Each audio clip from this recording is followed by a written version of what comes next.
Hello, my name is Abracadabra. And before I start the show, I just want to get to know my audience a little. So, have you seen some interesting speeches so far? Is that judge's room stocked with some pretty good food? Are you having fun judging? Now I know you're tricking me. Speaking of tricks, let's get started. My topic today is geek magic. Geek magic began with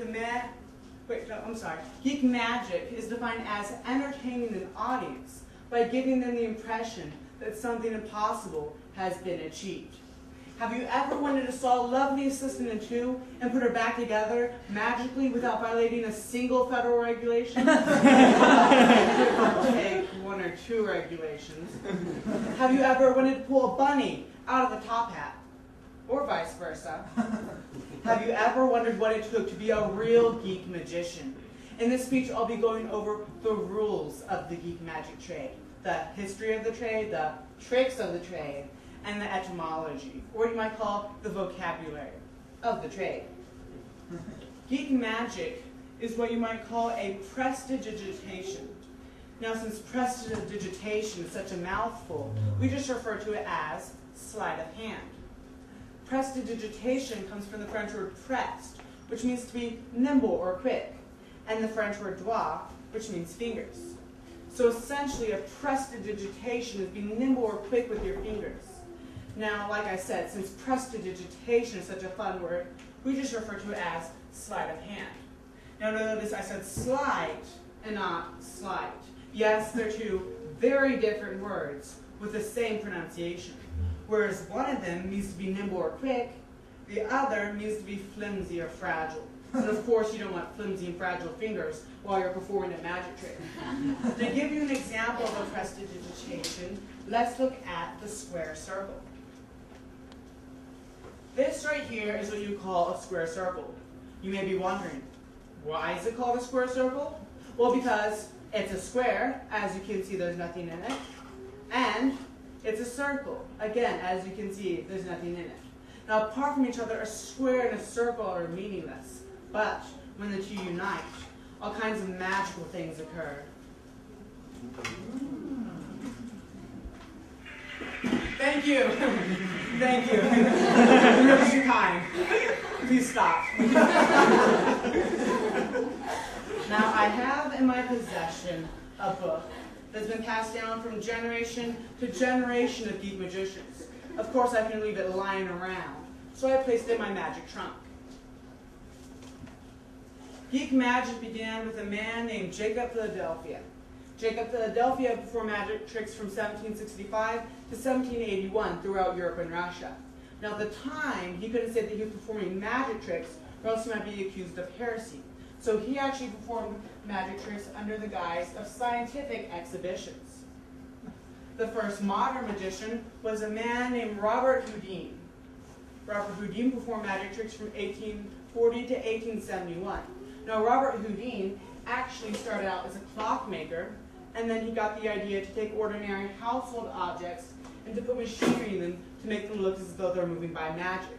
And then he and a friend bought an old building and renovated it, turning it into a magic theater, and the rest was, as they say, history. And then our celebrity magician is Harry Houdini. Now, surprisingly, Harry Houdini didn't actually start performing this special breed of geek magic known as escapology until the age of 40.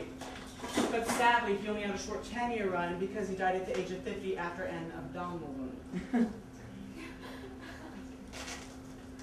Another prestidigitation involves dissection. Now, there are many magicians out there with those huge sarcophaguses and the lovely assistants that they slice in two and put back together. Well, that may be a bit too complicated for an expository speech. Plus, my HMO part wouldn't cover it anyway. So we're going to have to improvise a little. Now, I still have my sarcophagus, and I still have my lovely assistant. We'll just call her Miss Green. Now, there are three parts to every magic trick. First is the pledge. That is when you take an ordinary something, such as a pencil. Number 2 to be exact. Then comes the turn. And that is when you make that ordinary something do something extraordinary. but simply slicing a pencil in 3 parts isn't enough. It doesn't leave the audience with the amazement that they came for. That is why the turn must once again transform itself into the pledge. And that, ladies and gentlemen, is called the prestige. And as you can see, Miss Green is back in one piece. Oh, thank you. Come on, the trick wasn't that good. All I'm saying, it was wonderful. You may be wondering what exactly it takes to be a geek magician. I'll tell you when we discuss the rules of the trade. But before I can go any further, I must swear you all into magician's oath. As a magician, I promise never to reveal the secrets of any illusion to a non-magician without first swearing them into the magician's oath. I promise never to perform any illusion for a non-magician without first practicing the effect until I can perform it well enough to maintain the illusion of magic. There, you're all now geek magicians, and I may reveal to you all of my secrets. Now, as magicians, we are sworn to secrecy, so I cleverly disguise these secrets along with something that nobody's ever going to look at. The first rule of geek magicians is 1. Never reveal your secrets. The reason why you don't want to do this is, well, your audience will be less impressed with your show. Plus, they're magicians that do this for a living. And if everybody knew the secrets to every trick, then they'd be less inclined to pay for a show. The second rule of geek magicians is to practice a trick at least 7 times before performing it for an audience. Why? Well, because practice makes perfect, and 7's the magic number. Kind of funny because I'm the 7th speaker in room 7. The third rule of geek magicians is to never repeat a trick for the same audience. And the reason why you don't want to do this is because the first time you perform your trick, your audience will be amazed. But the second time, the amazement will be gone, and they'll be watching so closely that they may figure out how you perform that trick. Another prestidigitation has to do with cards and guns. Yes, we're in Texas. All right, so I'm going to go through this deck randomly, and I'm going to stop at any random place. It doesn't matter where I stop because it's all random. For instance, I could stop right now, or about now. What do you think? Do you think we should stop now? I don't think so. I'm going to keep going. All right, I think this is good right here. All right, so this is the judge's card. Does everybody see the judge's card? It looks as though everybody's seen the judge's card. So we'll place it back in the deck. Then I'll take my magic wand, abracadabra. There we go. I got the card. I guess you could say I'm an ace shooter. Don't mess with Texas. Survey said. Thank you. Thank you. Stay cool, my babies. We have more. Before I perform my final trick, let's go over a quick recap of what all we've learned. We know how geek magic started. It went from a man named Geek of Philadelphia, to Robert Houdin, to Harry Houdini, to me, and now to you 3. The world's 3 newest geek magicians. We also know what it takes to be a geek magician. We know above all to never reveal our secrets. We know secondly to practice a trick at least 7 times before performing it for an audience. And we know thirdly to never repeat a trick for the same audience. And now, for my final trick, it will involve a crystal glass and jewels. What type of jewels, you ask?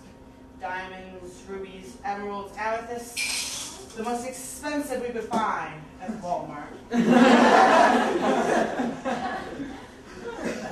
Then we'll take the cloth, bare on all sides. Then we'll bring up the 4 corners. And the jewels come into play.